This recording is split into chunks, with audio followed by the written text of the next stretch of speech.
Hey, what's up guys? It's Brian from J&P Cycles. One of the most overlooked things that people miss on their motorcycle, whether it be for maintenance or performance, is the air filter.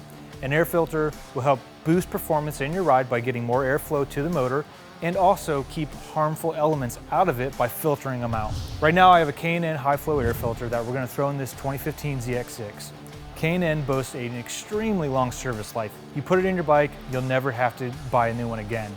They are rechargeable, so what that means is you can take it out, clean it and re-oil it, throw it back in your bike and keep going. More than likely your stock motorcycle air filter is going to be paper or a fabric material that is just going to be a one and done. You're going to throw it out once it gets dirty. This you'll have the whole life of your bike. It's a super easy install. We're going to throw it in this ZX6. Let's get started. The tools you'll need are a 5mm Allen wrench, 4mm Allen wrench, and a Phillips head screwdriver. All right, now for you sport guys, your air filter is going to live underneath your tank in a shrouded air box. Most of the time it lays flat, but in order to get to it, you have to take off your seat and lift up your tank. Now for you ZX6 guys, we got to take off some body work too. Let's take this 4mm Allen, pull out the one bolt, and then there's rubber grommets throughout here that we'll have to carefully separate.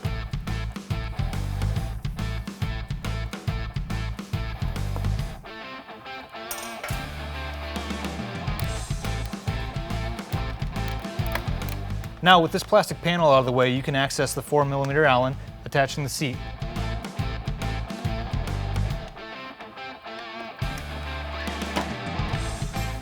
Now we're going to need to repeat this step on the other side.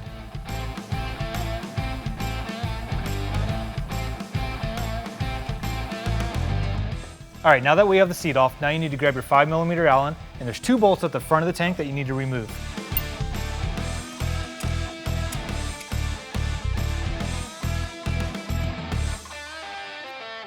Now that you got both your 5mm out, you should be able to lift the tank up without any problem.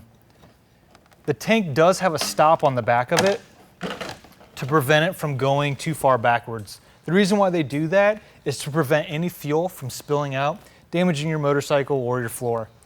The good news is, now we can get to your air box. Let's start taking off the air box one screw at a time. Now you want to be careful, as this is plastic and your screws are metal. So for the back half of this, we have 3 bolts and then one in the middle.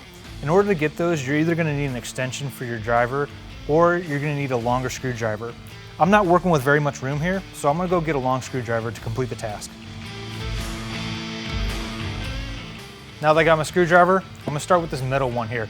It is a little bit further down and recessed, but it'll take a little bit of getting lined up. Once you get it, no problem.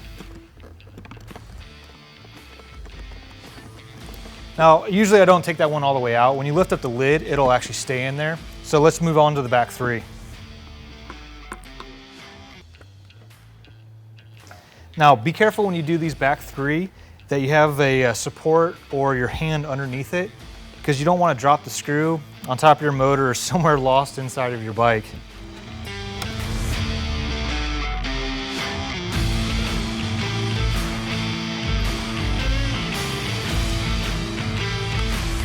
All right, after you remove your last screw, your airbox lid should lift right off, exposing your air filter.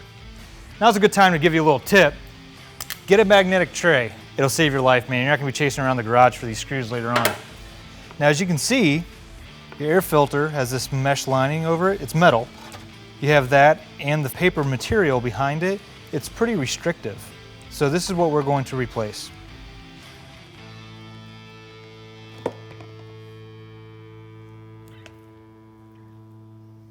Now be cautious when you get to this point.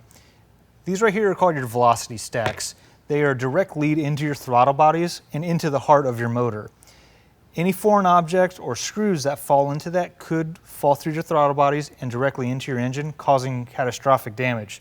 All right, before we install the K&N, I wanted to show you guys up in the light the difference between these two filters. K&N boasts a lot of high performance, high airflow, and it's visually apparent. I'm gonna take these up to the light so you can see through both the O.E.M and the K&N filter to show you the difference.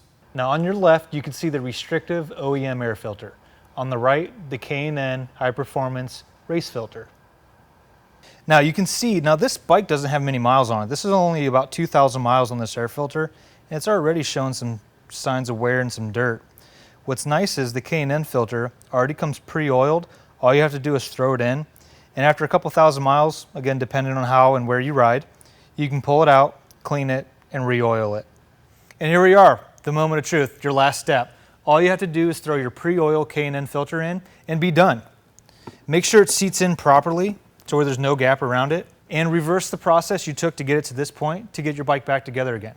Put your lid back on, use the screws that you didn't lose, tighten the air filter lid, close your tank, put on your bodywork, and go out and ride.